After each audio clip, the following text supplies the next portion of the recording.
Okay, तो hello everyone, कैसे हैं आप सब। स्वागत है आपका आपके अपने चैनल केमिस्ट्री बाय सिद्धांत में। मैं विभव शुक्ला आपको क्वांटम केमिस्ट्री करा रहा था। क्वांटम केमिस्ट्री में आपके 6 वीडियो कंप्लीट कर चुका था मैं, और 6 के बाद ये 7th नंबर वीडियो है। 6 वीडियो में हम लोग क्या पढ़ रहे थे, हर्मिशियन पढ़ रहे थे कि क्या कोई चीज़ हर्मिशियन होती तो कैसे होती थी। अब मैं वो चीज़ रिपीट नहीं कराने वाला हूँ कि हर्मिशियन में क्या क्या चीज़ें होती थी। उसके बाद जो चीज़ आई थी वो सबसे इंपॉर्टेंट थी, प्रॉपर्टी ऑफ हर्मिशियन ऑपरेटर। क्या क्या प्रॉपर्टी हमारी होती थी, तो शायद मैंने 5 से 6 प्रॉपर्टी देख ली थी। वो 6 प्रॉपर्टी किस हिसाब से थी, किस तरह ऑपरेट होती थी, वो हमारे लिए जानना बहुत ज़रूरी था। जिनमें से मैं 3 को एक बार दोबारा रिप्रेजेंट करना चाहूँगा, क्योंकि वो तीनों बहुत ही अच्छी प्रॉपर्टी, उनका काफ़ी जगह यूज होता है। तो क्या थी प्रॉपर्टी, सबसे पहली नोट करके जो हमारी लिखाया था, x इंटू पी एक्स का जो हर्मिशियन होगा वो क्या होता था। फिर x और x into P x minus P x into x, ये जो हमारा होता था, ये हमारा होता था एंटी हर्मिशियन, ये हमारा होता था एंटी हर्मिशियन। और इसी का ये कम्यूटेटर वाला, दो चीज़ें दो आपस में हर्मिशियन है, उनका कम्यूटेटर जो होता है वो हमारा एंटी हर्मिशियन होता था। लेकिन उनका एंटी कम्यूटेटर प्लस लग जाता था, तो एंटी कम्यूटेटर जो होता था वो हमारा हर्मिशियन हो जाता था, वो हमारा हर्मिशियन हो जाता था। नेक्स्ट में कहते थे फर्स्ट वाली प्रॉपर्टी में कि ये दोनों हर्मिशियन नहीं है, एंटी हर्मिशियन थी, ऐसा कुछ बोला गया था ना। ये दोनों हमारी एंटी हर्मिशियन थी। क्यों? एंटी हर्मिशियन नॉट हर्मिशियन में बहुत बड़ा अंतर है। नॉट हर्मिशियन थी। ये मत बोलना कि जो चीज़ हर्मिशियन नहीं है वो एंटी है, क्योंकि ये भी केस पॉसिबल है ना, neither Hermitian not anti Hermitian. तो वही बात मेरे दोस्तों बोली गई थी कि एक्स और पी एक्स एंटी हर्मिशियन या नॉन हर्मिशियन नहीं है, ये नॉट हर्मिशियन है। क्यों? क्योंकि ये दोनों आपस में कम्यूट नहीं करते हैं। यानी जो दो चीज़ें आपस में कम्यूट करती हैं वो दोनों चीज़ें आपस में मल्टीप्लाई करने के बाद हर्मिशियन देती हैं। दूसरी प्रॉपर्टी, दो चीज़ों का कम्यूटेटर जो होता है, दो चीज़ों का जो कम्यूटेटर होता है वो एंटी हर्मिशियन होता है। तीसरी बात, दो चीज़ों का जो एंटी कम्यूटेटर होता है वो दो चीज़ों का जो कम्यूटेटर होता है वो एंटी हर्मिशियन होता है, और जो दो चीज़ों का जो हमारा एंटी कम्यूटेटर होता है वो हमारा हर्मिशियन होता है। तो इतनी बात हम लोगों ने समझ ली थी। इतना समझने के बाद हमें क्या पढ़ना था, नेक्स्ट एक प्रॉपर्टी बचती थी आइगन वैल्यू आइगन इक्वेशन की। तो इसी जगह पे हम आइगन वैल्यू आइगन इक्वेशन भी डिस्क्राइब कर लेंगे कि आखिर आइगन वैल्यू आइगन इक्वेशन होती क्या है, उनके एक दो एग्जाम्पल। यूपीएससी 2017 का आया हुआ क्वेश्चन भी हम एक देख लेंगे। यूपीएससी में भी हमारे कितने बंदे केमिस्ट्री से सिलेक्ट होते हैं, आप कभी यूपीएससी का रिजल्ट उठा के देखना। तो जीएस राय हो या भारत में जितना भी टीचर हमारा ये केमिस्ट्री पढ़ा रहा है ना नेट गेट में, साथ ही साथ वो यूपीएससी का तैयारी भी करता रहता है, क्योंकि उसे आशा रहती है एक दिन नीली बत्ती लाल बत्ती मिल जाएगी, वो तो घों घों करते हुए घूमेगा। और केमिस्ट्री में पूछा, जहाँ तक आप एक बार क्वेश्चन पेपर डाउनलोड करके देखना तो आपको भी कॉन्फिडेंस आएगा, हाँ मैं भी कर सकता हूँ। बस लिखने की ट्रिक पता होनी चाहिए। और आपको जैसे जियो साइंटिस्ट है तो जियो साइंटिस्ट में आपको 100 नंबर का एनालिटिकल का पेपर होता है। तो हमारी यूनिवर्सिटी में तो एनालिटिकल कोई नहीं पढ़ता था, किसी यूनिवर्सिटी में एनालिटिकल पढ़ते भी हैं। तो अगर आपको एनालिटिकल आती है तो प्लीज़ आप जियो साइंटिस्ट का भी एग्जाम दे के देखिए, एक बार मज़ा आ जाएगा अगर एनालिटिकल के आप बहुत बड़े धुरंधर हैं तो। और थोड़ी बहुत आपको अंग्रेजी आनी चाहिए, हालांकि इसको तो अंग्रेजी आती नहीं है, तो थोड़ी बहुत इंग्लिश भी चलती है। तो नेक्स्ट हम पढ़ते हैं भाई, देखते हैं हमारा क्या था। नेक्स्ट हमारा है प्रॉपर्टी नंबर 6 7 जो भी हो, हमारे हिसाब से 6 थी। क्या कह रहा है, eigenvalue corresponding to Hermitian operator, eigenvalue corresponding to Hermitian operator, corresponding to Hermitian operator, eigenvalue corresponding to Hermitian operator is real in nature, real होती हैं, इमेजिनरी पार्ट उसमें नहीं आता। यानी कह रहे हैं eigenvalue corresponding to Hermitian operator के जो करस्पॉन्डिंग जो आइगन वैल्यू निकल के आती हैं वो हमेशा और हमेशा रियल इन नेचर होती हैं। यानी कोई भी हर्मिशियन ऑपरेटर होगा उस पर अगर eigen value eigen equation follow हो रही है तो जो आइगन वैल्यू निकल के आती है, अब अभी ये मत पूछना आइगन वैल्यू है क्या, आइगन इक्वेशन है क्या, अभी इसके बाद वही बता रहे हैं। लेकिन पहले समझिए कहना क्या चाहता है, किसी भी हर्मिशियन ऑपरेटर के करस्पॉन्डिंग जो आइगन वैल्यू निकल के आती है वो सर्वदा रियल होती है, वो हमेशा रियल वैल्यू होती है। तो आइए आप सीखते हैं आखिर ये आइगन वैल्यू आइगन फंक्शन का चक्कर है क्या।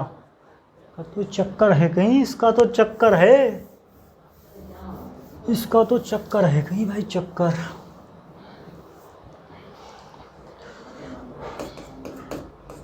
Eigen value and eigen equation, eigen function, eigen equation नहीं, आइगन फंक्शन। क्या होता है आइगन वैल्यू, क्या होता है आइगन फंक्शन।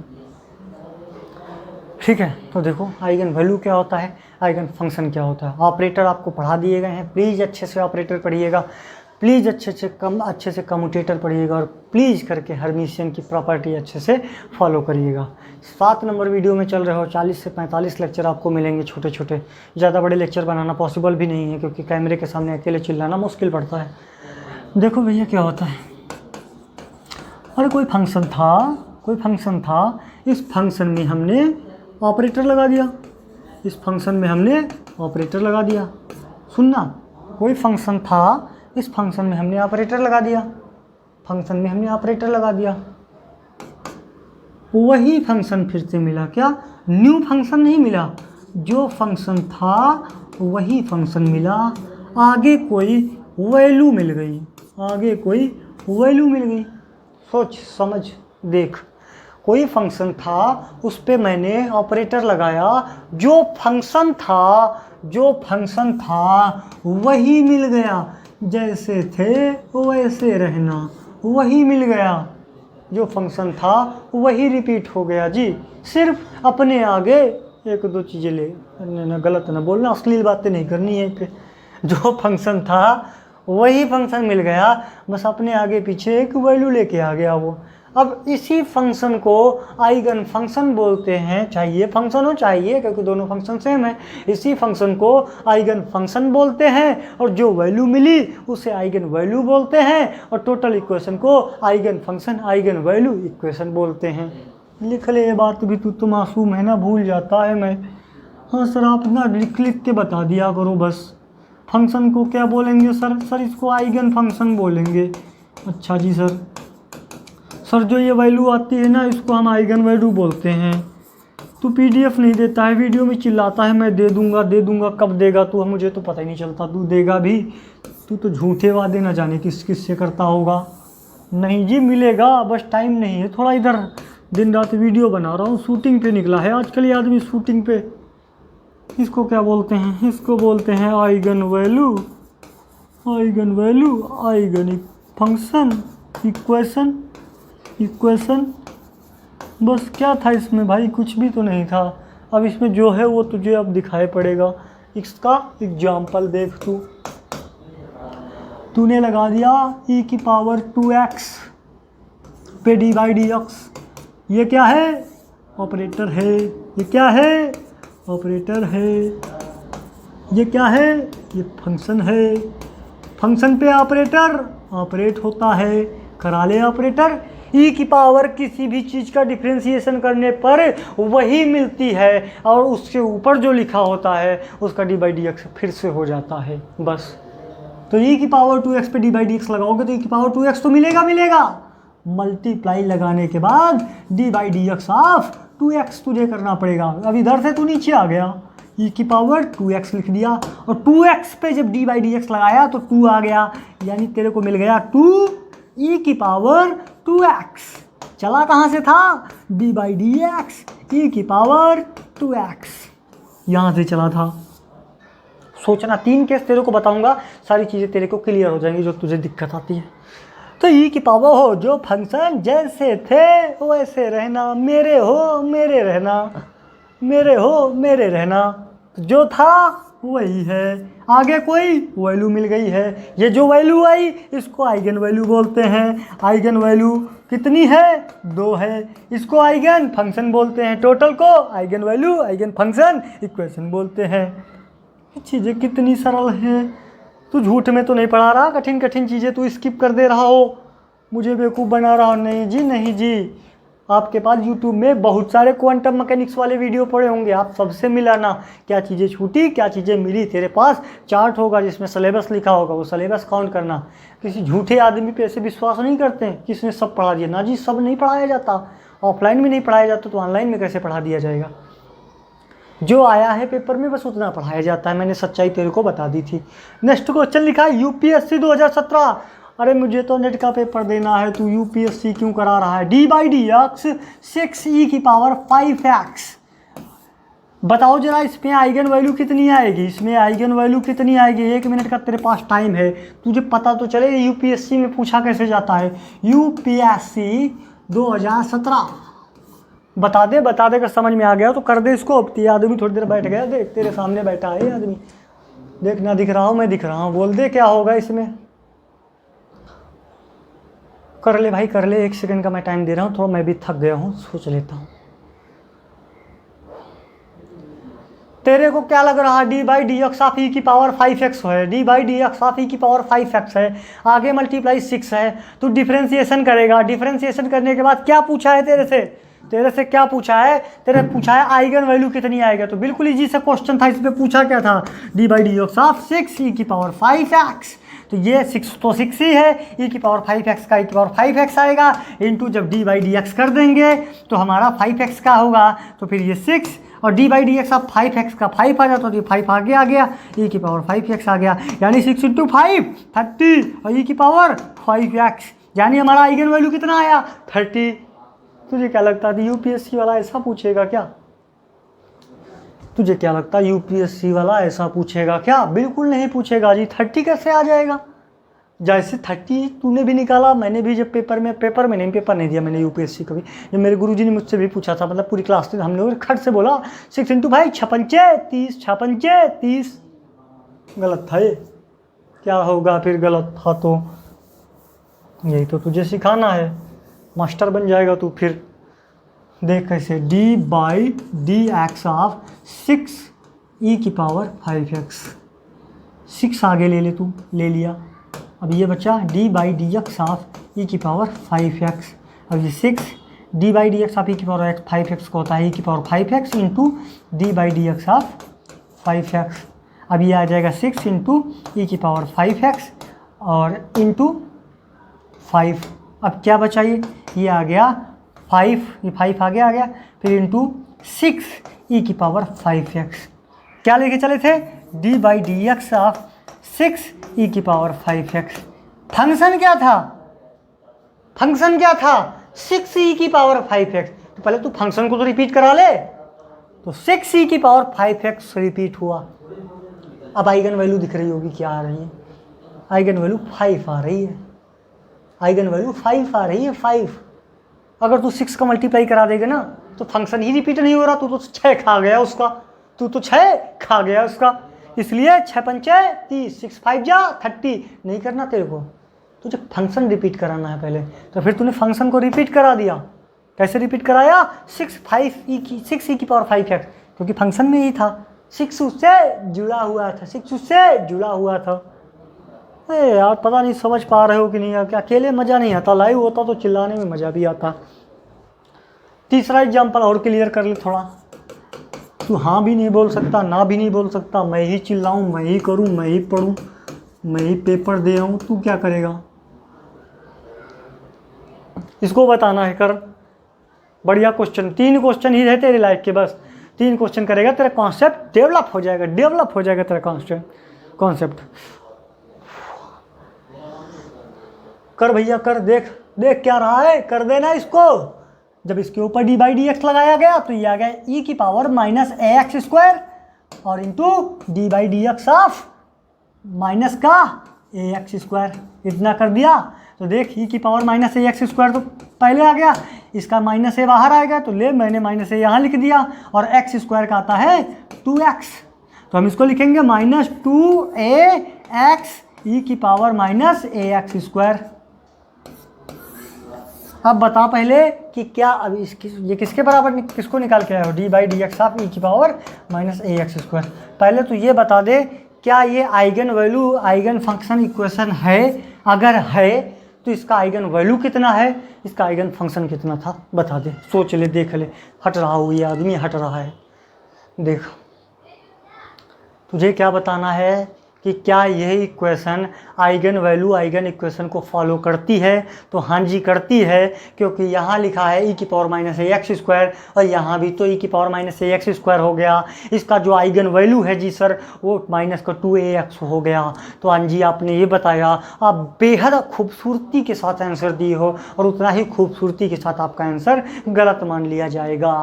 क्यों क्यों गलत मान लिया जाएगा, बताइए ज़रा। क्योंकि जो x है ना, x अलजेब्रिक टर्म है, वो इसके साथ काउंट होगा। आइगन वैल्यू में जो आइगन वैल्यू आइगन इक्वेशन में जो आइगन वैल्यू आती है ना, वो जी कांस्टेंट आती है, कांस्टेंट टर्म होने चाहिए उनमें। मतलब ए बी सी डी 10 15 20 25 ऐसे शब्द होने चाहिए, ना कि अलजेब्रिक टर्म। तुम फंक्शन में भी तुम x लेके चले थे और यहाँ भी तुम्हारा x मिल रहा है, इसलिए ये आइगन फंक्शन नहीं है। जहाँ से चले थे वही नहीं मिला, उसके साथ x मल्टीप्लाइड होके मिल गया। जहाँ से तू चला था वही नहीं मिला, उसके साथ x मल्टीप्लाई होके फंक्शन मिल गया। इस वजह से यह eigen value eigen function equation नहीं है। अरे समझ तो रहे हो ना थोड़ा बहुत, पता नहीं तुम्हें समझ में आ भी रहा कि नहीं। भैया ये जो x है ना, ये x, अगर ये x ना होता, ये x अगर ना होता ना हमारा, तो ये आइगन वैल्यू आइगन इक्वेशन हो जाता। लेकिन जहाँ से चले थे उसके साथ ये लेके आ गए, इसका मतलब तुमने कुछ गड़बड़ किया होगा, कुछ अलग लेके आ गए हो। तो ये x e की पावर माइनस ए एक्स स्क्वायर आ गया। इस वजह से ये आइगन वैल्यू आइगन फंक्शन नहीं है। फिर से समझ लो, x एक अलजेब्रिक टर्म है जो कि फंक्शन में शामिल था, इसलिए ये नहीं माना जाएगा। ठीक है जी, आई होप आपको समझ में आ रहा होगा। नेक्स्ट देखते हैं हमारा क्या टॉपिक पढ़ना है। ओहो, नेक्स्ट हमारा जो टॉपिक आता है बहुत बढ़िया टॉपिक है, theorem related to eigenvalue eigen equation मैंने देख लिया। नेक्स्ट आता है प्रोबेबिलिटी एंड नॉर्मलाइजेशन। थोड़ी थोड़ी क्वांटम, थोड़ी थोड़ी मैथमेटिक्स यहाँ से चालू होगी। हमें मैथमेटिक्स से डरना नहीं है, क्योंकि ओवरऑल हमें रिजल्ट याद करने ओवरऑल हमें रिजल्ट याद करने हैं, इसलिए हमें मैथमेटिक्स से बिल्कुल डरना नहीं है।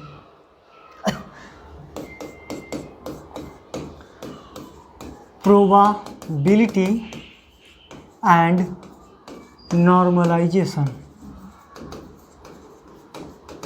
बहुत इंपॉर्टेंट टॉपिक है प्रोबेबिलिटी का।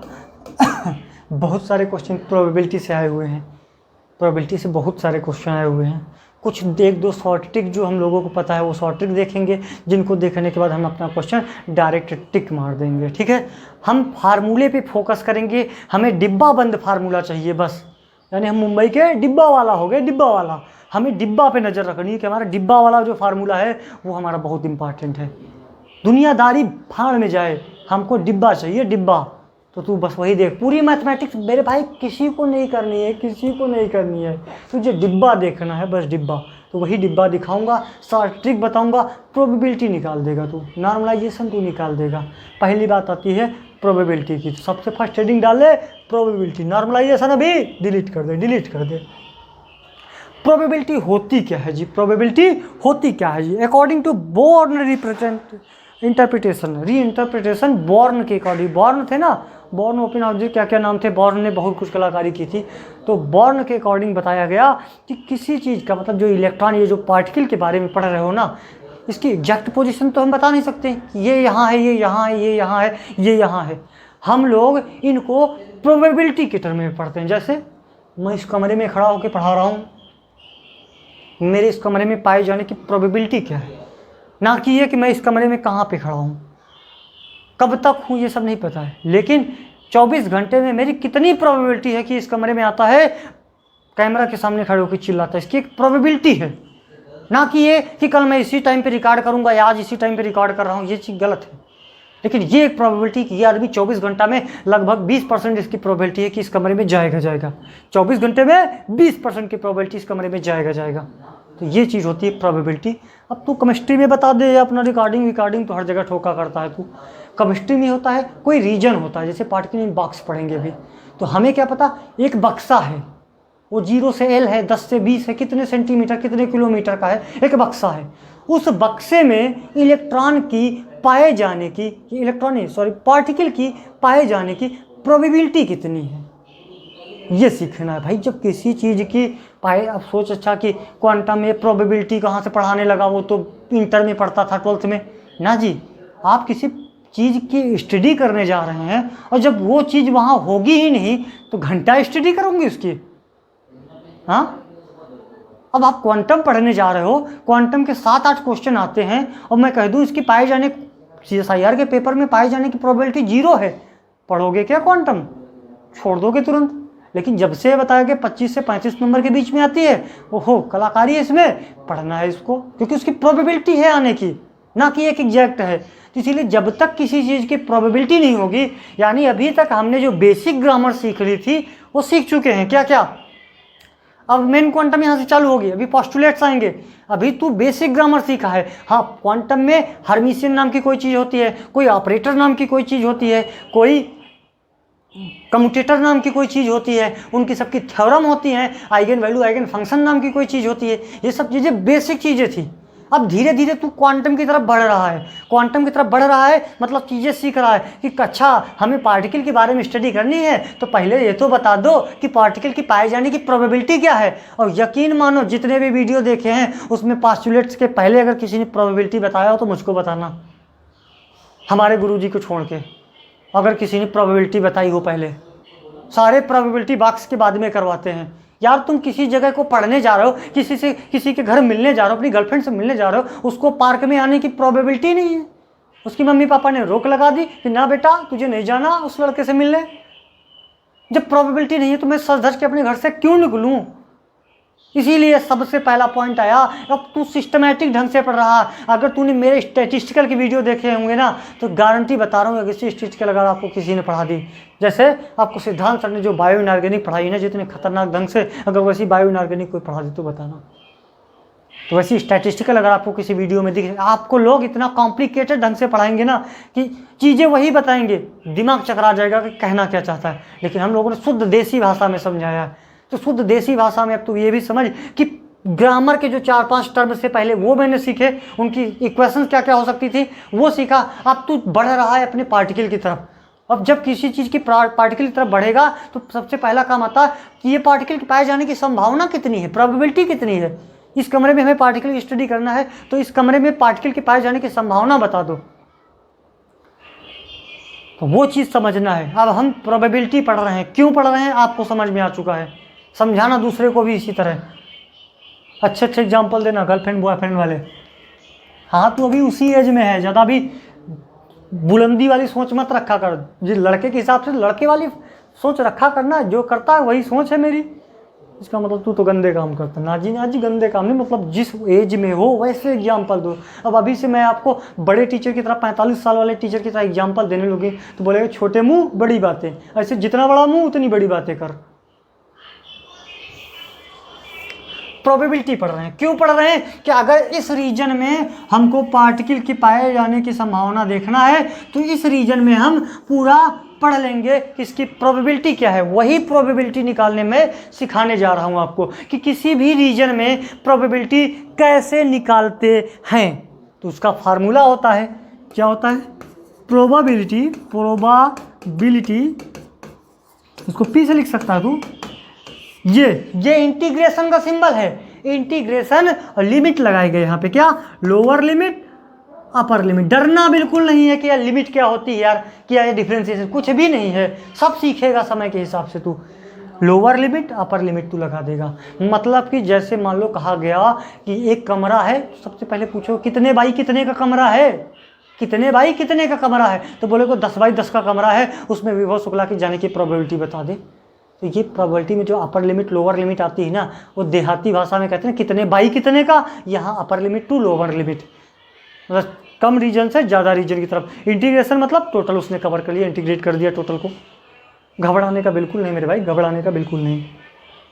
साई लिखेंगे तो उसको साई बता के देगा वो कि साई बराबर फंक्शन इतना है, इसके लिए प्रोबेबिलिटी बताओ। तो साई हमको याद थोड़े नहीं करना, साई तो बता के देगा वो। जब साई को बता देगा तो साई स्टार हम अपनी तरफ से निकालेंगे, क्योंकि साई और साई स्टार में बस इमेजिनरी पार्ट यानी आई पार्ट में प्लस और माइनस का अंतर होता। अगर फंक्शन में अगर साई में हमारा 2 प्लस आई है तो साई स्टार में हमारा 2 माइनस आई हो जाता है, यानी साई और साई स्टार और ये डी टो। डी टो क्या होता है भाई वालों को दिक्कत होगी, डी टाउ डी टू क्या होता है, डी बा डी बी डोबो ये सब क्या होते हैं, सीखेगा तू समय के साथ साथ सीखेगा। डी टो को डायरेक्ट डी एक्स नहीं लिखा गया, क्या पता वो वाई में पूछ ले या पता जेड में पूछ ले, तो जो डी बाई डी एक्स पढ़ते थे ना वही वाला डी बाई डी एक्स को जनरल भाषा में उसने डी टो लिख दिया। डी टो टाउ टो जो भी पढ़ना है, टी ओ यू स्पेलिंग होती है, टो टाउ जो भी पढ़ना हो तो वो लिख दिया गया। अब हम एक एग्जाम्पल करके देखते हैं इसमें कैसे हम फिट करते हैं साई, कैसे हम फिट करते हैं साई स्क्वायर। मेरे दोस्तों इतना ज़रूर समझ लेना, क्या सिस्टम पढ़ रहे हो, सिस्टम क्वांटम पढ़ रहे हो, क्वांटम की तरफ अग्रसर हो, पढ़ने की कोशिश कर रहे हो, बेसिक पार्ट में अभी चल रहे हो, पाए जाने की संभावना प्रोबेबिलिटी तक पहुँचे हो, उसके बाद फंक्शन को हम नॉर्मलाइज्ड करेंगे। जैसे इस बार तुझको एनटीए वालों ने नॉर्मलाइज्ड कर दिया था, तो नॉर्मलाइज करेंगे, उसके बाद हम फंक्शन की बारे में पढ़ेंगे। यानी हमें अभी पढ़ना है नॉर्मलाइजेशन, हमें पढ़ना है प्रोबेबिलिटी, हमें पढ़ना है क्वांटम के पास्टुलेट्स, जो बाकी टीचर तुझे पहली क्लास में बताते हैं। ये तू 8वीं या 9वीं क्लास में सीखेगा कि पास्टुलेट्स होते क्या हैं। फिर पास्टुलेट पढ़ने के बाद सिस्टम बचेगा 1D box, 2D box, 3D box, SHO, hydrogen atom, rigid total, perturbation, approximation, MOT, VBT, पाउली स्टोजियम प्रिंसिपल और स्लाइटेड डिटर्मिनेंट, उससे पाउली एंटीसिमेट्रिक वाला रूल। बस क्वांटम खत्म। सिलेबस याद होना बेहद ज़रूरी है। लाइव में भी बोला था, वीडियो में भी बोल रहा हूँ, अगर सिलेबस ही नहीं याद है तो कोई फ़र्क नहीं पड़ता आपको पढ़ने का।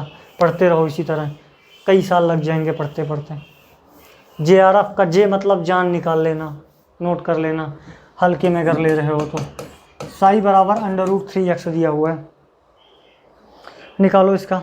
सबसे बेसिक क्वेश्चन दिया है आपको, साई बता दिया है, साई बराबर √3x दिया हुआ है और लिमिट जो है उसने 0 to ½ बताई है, 0 to ½।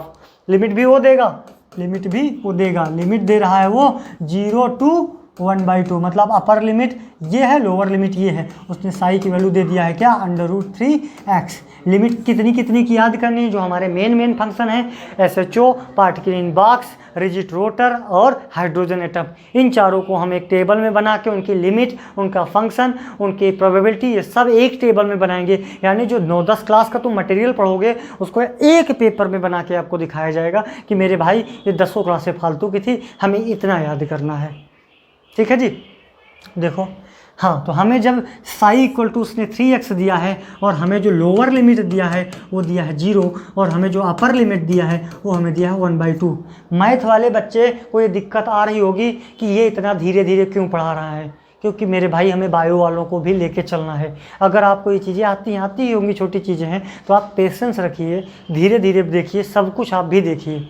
इस होश मतलब इस उसमें वह में मत रहिए कि मुझे तो आता ही आता है, तो हमें बायो को भी देख के चलना पड़ेगा।